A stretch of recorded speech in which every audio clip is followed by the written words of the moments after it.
Hi everyone, welcome back to my channel. Today I'm outside before it gets way too cold to put the remaining bulbs that I had from the last video that I did into these planters.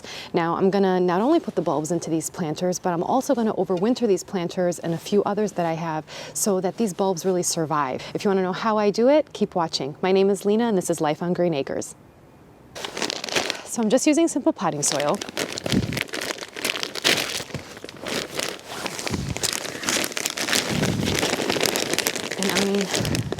I'm not going to fill it up all the way. I want to leave room for my hyacinth bulbs to fit in here snug. And I'm going to be using those Van Zyberden ones that I never got to plant. I kind of made sure the color blends went in the ground because, I don't know, I just like those better. But I'm sure these are great too. So again, this is the bottom. This is the top. This looks rotten.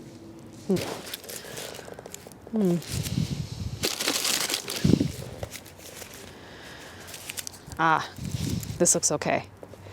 We'll do this one. That one does not. Let this be. This is a good lesson to anybody who's got bulbs and doesn't get them in the ground in time. You can't just have them lying around because they just won't make it.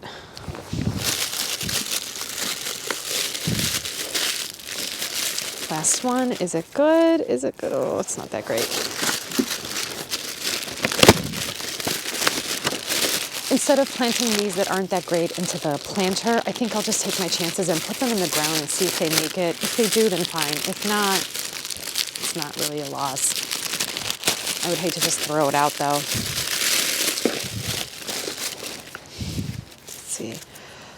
Oh, this one is decent.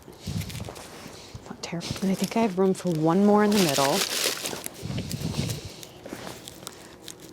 All right. Here are a few that are not in the best of shape. They're just, you know, it's already got some kind of mold on it. These are the ones that I actually put in the planter, and they're not too bad. So I've got 5 in here. Of course, I've got them where this side's up, and these should be okay. This one, I'm not sure if this one's gonna make it, but it's okay. We'll try it out. So it says that the bulbs have to be about 4 to 5 inches deep. So I've got them to a place where if I cover them with the dirt, they'll be planted 4 to 5 inches deep. I'm gonna cover this back up. Kind of press lightly. So I'm gonna wait to water these until after I move them into the spot that I want them in. Otherwise it'll be a mess. To the next one.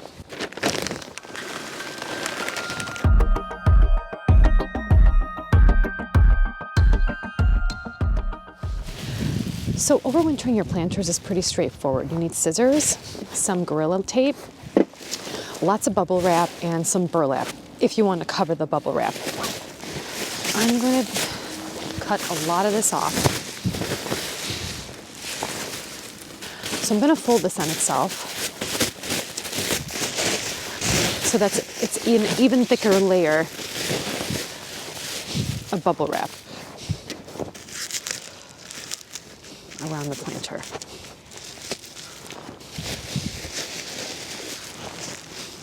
And I'm going like just above the planter a little bit until I really cover the entire planter. Right, some more tape, other tape.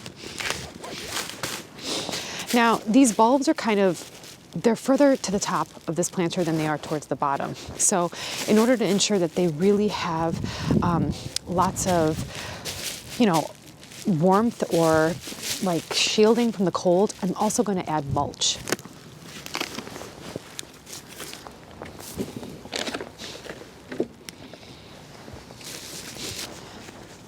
Now it's time for burlap.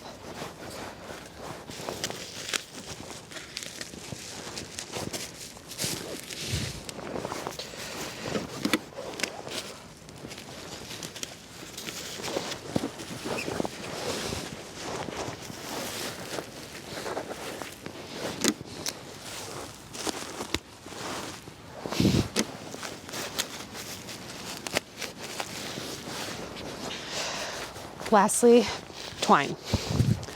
We actually had some very rough windstorms come through the part of the Midwest that I live in, and the hydrangea standards that I had overwintered, despite really making sure they were tightly wrapped with the burlap and secured with the Gorilla Tape and wrapped in the twine even, the wind just blew those all apart. So it's really important not to rely just on the Gorilla Tape, because if you live near where I live, it won't work.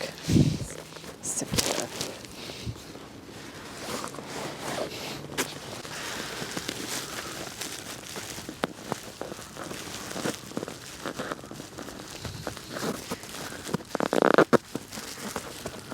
That should do it.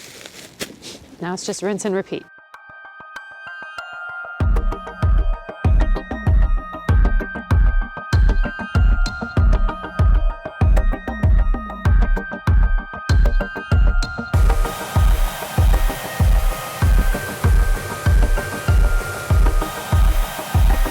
So I'm done.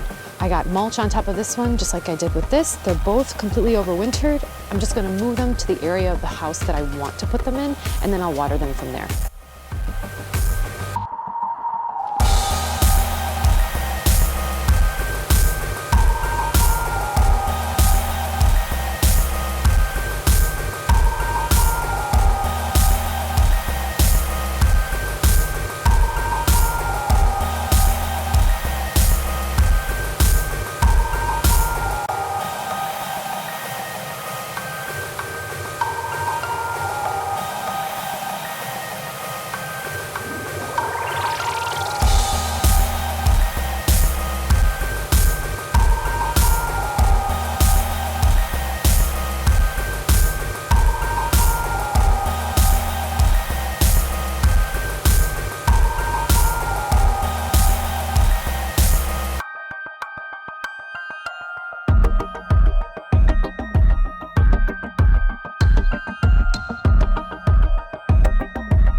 So I'm done, and I really only had enough potting mix and bulbs for one container, and I didn't realize how big these containers actually were. But a little bit about the hyacinth bulb. They're hardy down to zone 4, and I think I've got these pretty well overwintered so that the zone 4 bulbs will really be okay in these containers.